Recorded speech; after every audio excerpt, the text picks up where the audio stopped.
Hola iglesia, ¿cómo estamos? La semana pasada tocamos un tema muy importante que es la salud mental y esta semana vamos a profundizar en Saludablemente 2. Espero que la palabra de la semana pasada trajo mucha paz y la respuesta a muchas preguntas que tal vez usted tenía. Pero esta semana hay otras cosas y hay ciertos tabús que yo quisiera romper. Porque sabes, los seres humanos, igual como Dios, tenemos muchas emociones. Tenemos la capacidad de sentir gran gozo, increíble emoción, sorpresa, ira y una tristeza profunda. A veces hay una tristeza saludable que puede tornarse una tristeza tóxica cuando permitimos ciertos pensamientos fatalistas. Como por ejemplo, yo nunca voy a recuperarme después de este fracaso. O yo siempre seré simplemente un error. Y quiero ser muy clara, aunque yo no soy nada místico, esos pensamientos no son de Dios, son demoníacos. Sabes, cuando Dios nos habla, siempre nos habla y hay esperanza.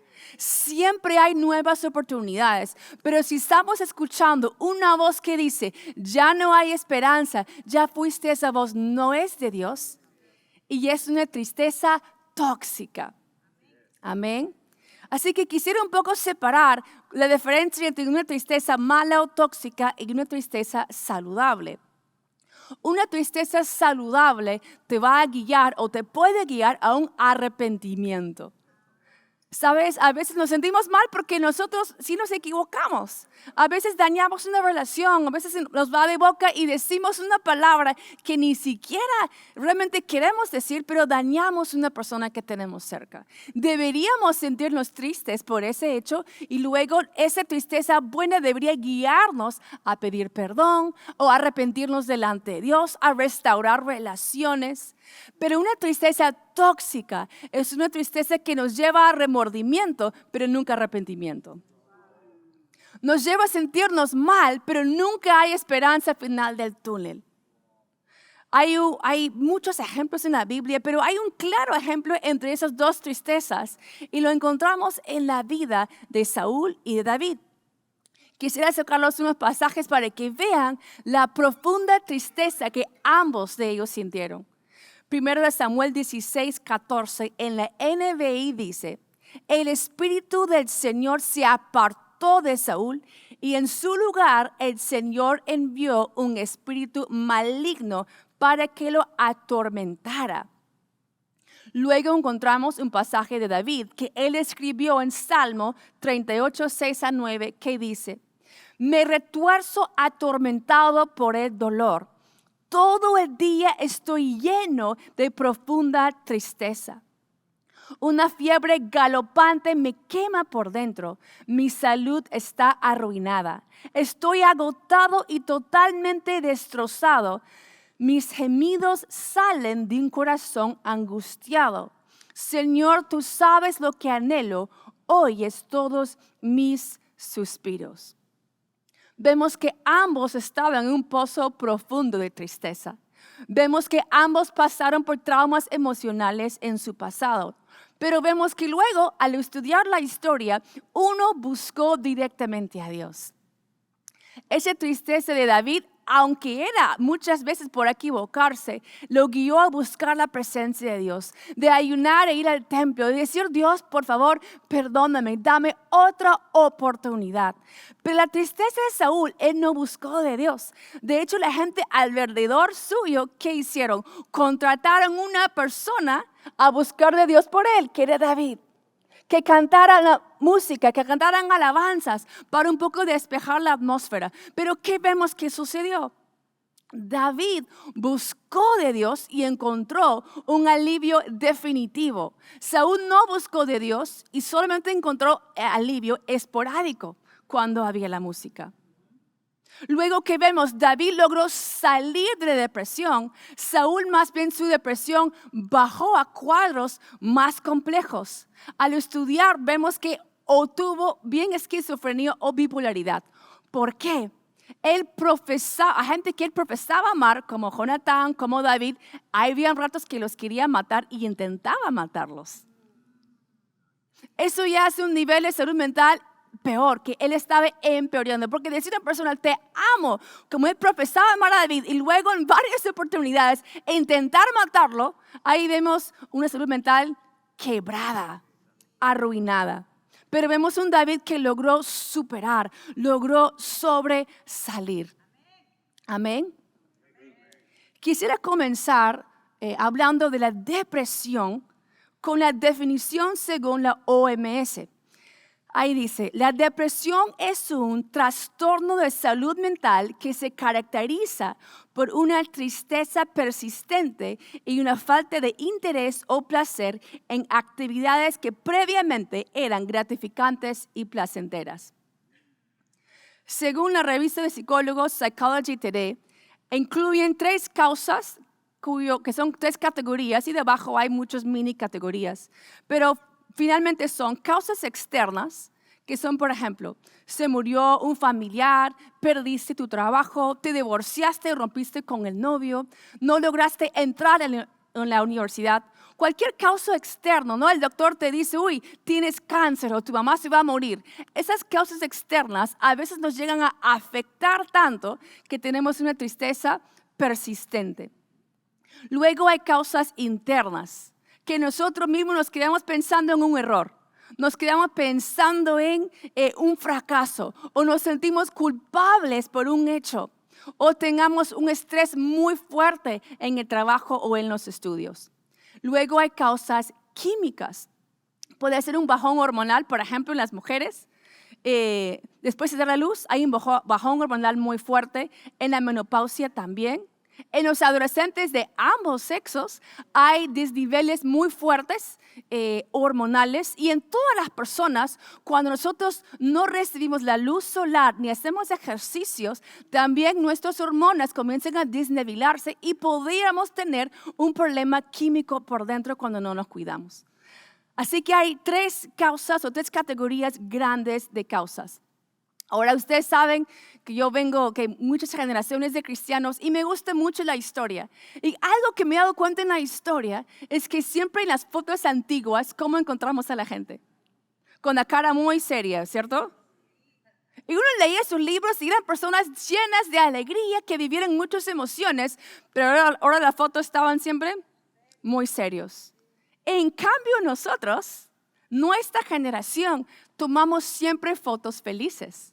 ¿No? Sale una cámara y todos pelamos los dientes, arreglamos el pelo. Siempre queremos salir sonriendo para dar la apariencia que estamos felices. Pero qué interesante, somos la generación con fotos más felices, pero según estadísticas, la más deprimida. ¿Cuál es la diferencia? ¿Por qué estamos tan obsesionados con pintar una fachada de felicidad cuando por dentro estamos viviendo temas difíciles? Después de la pandemia, estas cifras han aumentado aún más. Y aunque hay un aumento reciente, esto no es un problema nuevo. Muchos ejemplos históricos, y inclusive en la Biblia vamos a ver grandes personajes, grandes hombres y mujeres de Dios que lucharon con este problema. Yo podría haber usado, por ejemplo, un Elías, que en un momento le dice a Dios, yo no soy mejor que mis ancestros, mejor llévame, quíteme la vida. Podría haber usado Jeremías, cuyo apodo es el profeta llorón, que escribió un libro llamado Lamentaciones. Él vivió casi toda su vida de escritor, ¿no? de profeta, muy triste, muy deprimido. Podría haber usado también el rey Salomón, que aunque comenzó muy bien, él llegó a escribir al final de su vida en Eclesiastés 2:17. Aborrecí entonces la vida, pues todo cuanto se hace bajo el sol me resulta repugnante. Realmente todo es vanidad, es correr tras el viento. ¿Recuerdan que decía el OMS? O es tristeza persistente o falta de interés o placer en la vida. Y eso es lo que vemos en Salomón. Casi todo el libro de Eclesiastés, él repite una y otra vez, no encuentro placer más en esta vida. Él perdió el interés. Ahora recordemos, todas estas personas que acabo de mencionar eran grandes hombres de Dios. Salomón construyó el templo. El mejor templo hasta el día de hoy para Dios se lo construyó el rey Salomón. Y después de esa construcción, Dios mismo se le apareció en un sueño. No estamos hablando de cualquier persona, estamos hablando de alguien que conoció a Dios. Elías, Jeremías, ambos amigos de Dios. Hicieron grandes hazañas para Dios. Sin embargo, tuvieron un tiempo en depresión. Menciono eso para quitar el estigma. Tal vez tenemos en nuestra mente un estigma de que para ser un buen cristiano tengo que siempre aparentar perfección o aparentar felicidad y gozo. Pero saben, hermanos, Dios no quiere nuestras fachadas, Dios quiere nuestro corazón. Dios quiere que seamos cristianos reales y auténticos. Y si lo vamos a hacer, tenemos que enfrentar aún los sentimientos oscuros en nuestro corazón. Amén. Ahora, enseguida quiero compartir con ustedes algunos principios de cómo salir de la depresión. Pero tal vez tú me dices, ay, pero pastora, yo nunca he lidiado con eso y nunca voy a lidiar. Mira, esta charla entonces es para ti. Si tú eres una persona fuerte, necesitas ayudar a los demás. Tienes tú más bien la obligación de ayudar a aquel familiar, a aquel amigo, a aquel consiervo, a aquel discípulo que está pasando por esto. No seamos tal vez egoístas en solo, mire, yo estoy bien, entonces todos estamos bien, sino mirar, si el día de hoy estoy bien, ¿quién sí está pasando por esto? Y la verdad es que todos conocemos a alguien que ha pasado o está pasando por una depresión. Puede ser un familiar, puede ser un amigo, puede ser un vecino, pero todos conocemos a alguien que podemos ayudar con estos principios. También antes de comenzar quisiera decir una pequeña paréntesis. Quisiera quitar el estigma de buscar ayuda psicológica. Si después de los principios tú dices, no, yo les puse todos en práctica y sigo sintiéndome mal o me quiero hasta quitar la vida, les quiero recomendar que podrían buscar ayuda con un terapeuta y no hay nada de malo en eso. Amén. Dile que está a tu lado, no es pecado buscar a un psicólogo. Y si ese doctor te recomienda algún medicamento, no tengas pena en tomar ese medicamento. No tengas pena en ayudarte a nivelar otra vez tus hormonas. No tengas pena en pedir y recibir ayuda. Tal vez algunos de nosotros crecimos en casas donde tuvimos nosotros que ser los fuertes. Y aprendimos, no está bien que cuento mis sentimientos, no está bien que pido ayuda, pero sabes, ya que somos adultos, ya que hemos crecido, les digo, no hay nada de malo en pedir ayuda. De hecho, eso es signo de madurez, es signo de salubridad, poder reconocer cuando estamos mal y pedir ayuda a otra persona. Amén.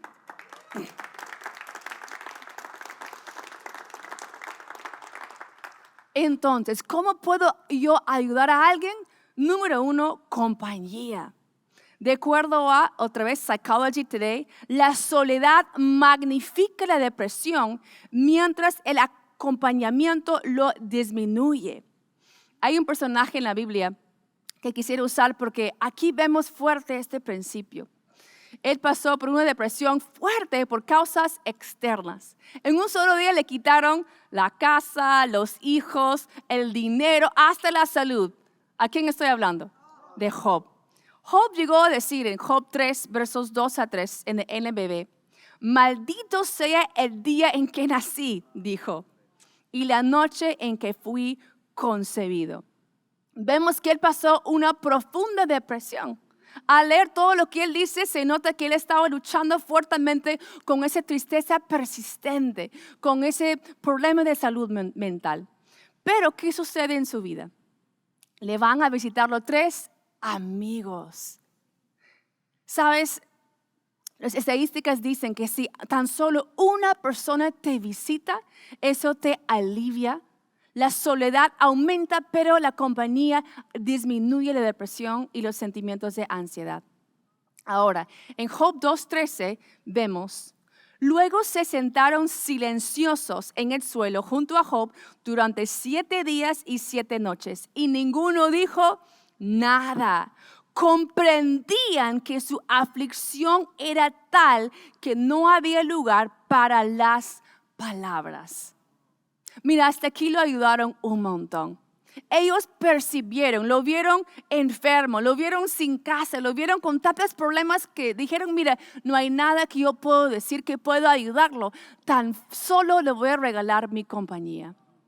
¿Sabes? Eso es el mejor regalo que muchas veces podemos dar a las personas. Hace poco yo me acerqué a algunos discípulos pasando por un tema muy fuerte y les dije, mira, no tengo nada más que ofrecer que mi presencia. ¿Qué puedo hacer por ustedes? ¿Puedo orar por ustedes? ¿Puedo acompañarlos? ¿Necesitan ayuda con algún trámite, con algo? Estoy para servirlos. Si tan solo ofrecemos nuestra presencia y nuestra ayuda, estamos ayudando a las personas mucho más de lo que tú te imaginas. Ahora, si seguimos leyendo el libro de Job, ¿qué sucede? Estos amigos comenzaron a hablar y hasta ahí quedó su ayuda. Porque cuando comiencen a hablar, comiencen a decir cosas malas. No, seguro está pasando por un pecado oculto. Seguro está pasando por este problema, por una maldición generacional. Le comienzan a filosofar y tirarle la culpa a Job. Y Job, bueno, ahí por 42 capítulos se ponen a luchar, a pelear, a discutir. Job defendiéndose, los otros acusándole. Ahora, a veces también en nuestro deseo de hacer algo bueno, de ayudar a alguien, se nos escapan palabras que no ayudan para nada. ¿Sabes? Aprendemos de esta historia de no decir cosas de más. No te pones a decir, ay, seguro pasas por esto por un pecado. No digas eso. ¿Saben por qué? Recordemos cómo terminó esta historia. Job 42, 7, versos 7 y 8 dice, palabras de Dios Padre, dice, luego el Señor terminó de hablar con Job y dijo a Elifaz de Timán, estoy airado contra ti y tus 2 amigos, pues no tenían razón en lo que dijeron respecto a mí, como sí la tuvo Job. Ahora tomen 7 becerros y 7 carneros, vayan a mi siervo Job, presenten una ofrenda quemada en expiación por ustedes, y mi siervo Job obrará por ustedes. Y yo aceptaré su ofrenda en favor suyo. Y no los destruiré como debería hacerlo por su pecado, porque no han hablado rectamente respecto a mi siervo Job. Mira, Dios pidió un arrepentimiento y dijo, es pecado decir a alguien pasando por una tragedia y tirarles la culpa a ellos. Sabes, tú y yo nunca vamos a entender todo en esta vida. Nunca vamos a entender todos los porqués. Recuerdo también una vez Jesús, sus discípulos le preguntaron, había un hombre ciego o enfermo y le preguntaron, Jesús, ¿por qué él nació así? ¿Y cómo responde Jesús? ¿Por pecados, maldiciones generacionales? No, ¿qué dice? Para la gloria de Dios. Mira, hay cosas que vamos a pasar en nuestra vida que no tienen un porqué. Tan solo al superarlo, lo puedes dar gloria a Dios.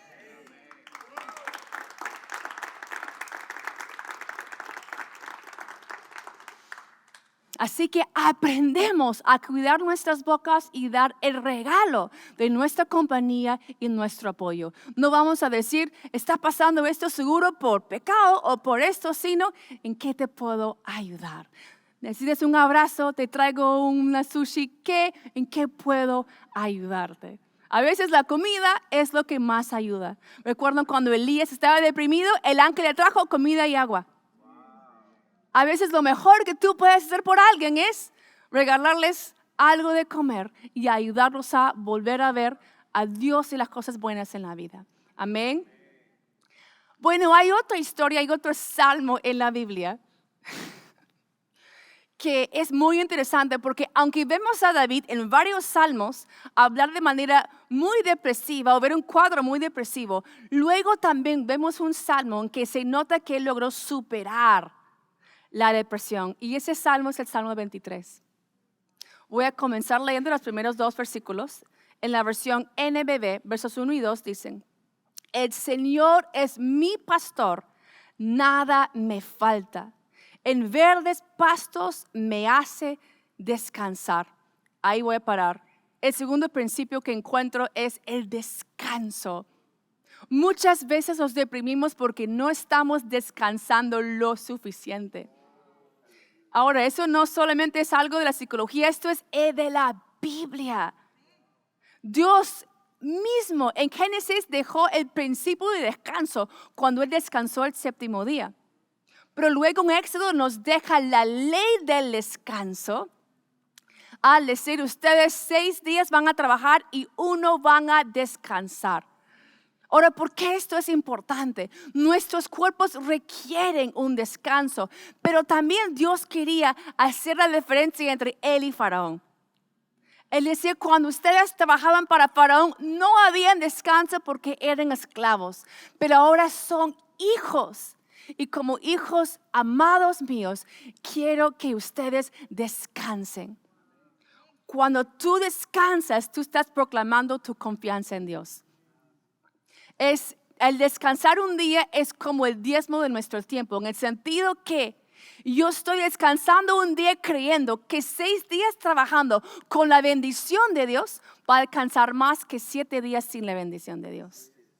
Estoy confiando que 6 días trabajando con Dios a mi lado, respetando este principio, esa ley, yo voy a poder vivir más y vivir mejor. Sabes, Dios es sabio, Él nos hizo, quiere lo mejor para nosotros. Y si Él nos dice deberíamos descansar, deberíamos descansar. Amén. Si seguimos leyendo Salmo 23, dice verso 2, en verdes pastos me hace descansar y me guía junto a arroyos tranquilos. Sabes, número 3 es la naturaleza. Dios creó nuestros cuerpos y vemos que David lo entendió para vivir al ritmo del invierno y verano, de noche y día. Nos creó y nos puso en un huerto, rodeado de verde, rodeado de plantas, con animales.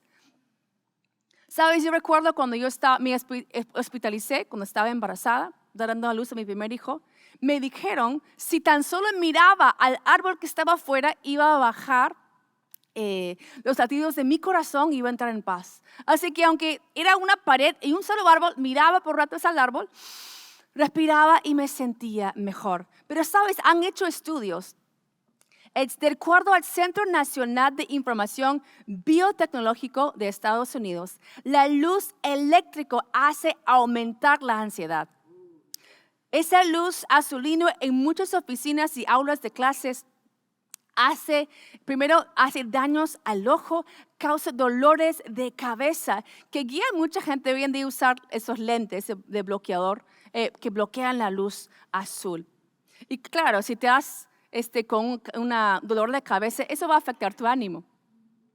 Pero también la Universidad de Chicago en 2019 publicó un estudio sobre los efectos de estar en contacto con la naturaleza. Ellos encontraron que niños que estudiaron en colegios con vistas a áreas verdes tenían mayor autocontrol que los niños que no. Y en adultos, los que tienen acceso a áreas verdes en sus comunidades, tenían mejor memoria y mayor atención. Mientras que la falta de áreas verdes resultaba con menos memoria y déficit de atención. Ahora menciono todo eso porque, sabes, me encanta cuando la ciencia que siempre encontramos respalda la palabra de Dios. Este estudio fue en 2019, pero el rey David hace miles de años encontró la paz, superó su depresión diciendo, Dios me hace descansar, verdes pastos, junto a arroyos. Él entendió, Dios creó la naturaleza para sanar nuestros cuerpos y restaurar nuestras almas. Así que si un día estás comenzando a sentir tu ánimo dejar, anda a caminar en un parque, mira, cómprate unas flores, cómprate una plantita en casa o una mascota. Un día que tengas libre puedes andar al mar o al campo, porque cuando nos encontramos con la naturaleza, nosotros, nuestros cuerpos y nuestras almas son restaurados. Amén. Y por último, quiero terminar con perspectiva. Quiero terminar leyendo el Salmo, porque es muy bonito. Ahí dice, verso 4 en adelante, aun cuando atraviese el negro valle de la muerte, no tendré miedo, pues tú irás siempre junto a mí. Tu vara de pastor y tu cayado me protejan y me dan seguridad. Preparas un banquete para mí en presencia de mis enemigos. Me recibes como invitado tuyo, ungiendo mi cabeza con perfume. Mi copa rebosa de bendiciones. Tu bondad e inagotable generosidad me acompañarán toda la vida y después viviré en tu casa para siempre. Mira cómo se respira la paz en este salmo. David encontró la paz, pero algo que me encanta de este pasaje es que él no encontró la paz porque Dios quitó la circunstancia. Él dijo, aún en el valle de sombra y la muerte, tú estarás conmigo. Él dice que se sentó rodeado de enemigos, pero aún así él logró encontrar la paz. ¿Qué cambió? No cambió la circunstancia, cambió su perspectiva. ¿Sabes?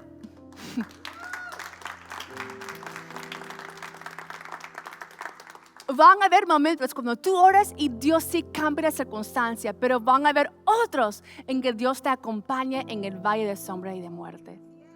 Así que mira, no importa por lo que estás pasando, yo quiero animarte a que busques a Dios, a que te acercas a Dios, porque Dios siempre tiene la respuesta. Dios nos creó y Él sabe exactamente lo que tú necesitas para otra vez tener la paz en tu vida. Amén. Quiero cerrar orando. Hoy, Señor, te doy gracias por esta palabra. Y hoy, Padre, te pido que a cada persona al alcance de mi voz, tú llevas sanidad. Que tú niveles, Señor, latidos que están fuera de orden. Que tú quites ansiedad, Señor, y que tú nos guíes por sendas de justicia. Señor, llénanos hoy de tu paz. En el nombre de Jesús oramos. Amén y amén. Bueno, espero que podamos seguir conectados porque vamos a seguir hablando de saludablemente y sé que Dios desea que todos sus hijos tengamos la mente sana. Muchas bendiciones, nos vemos.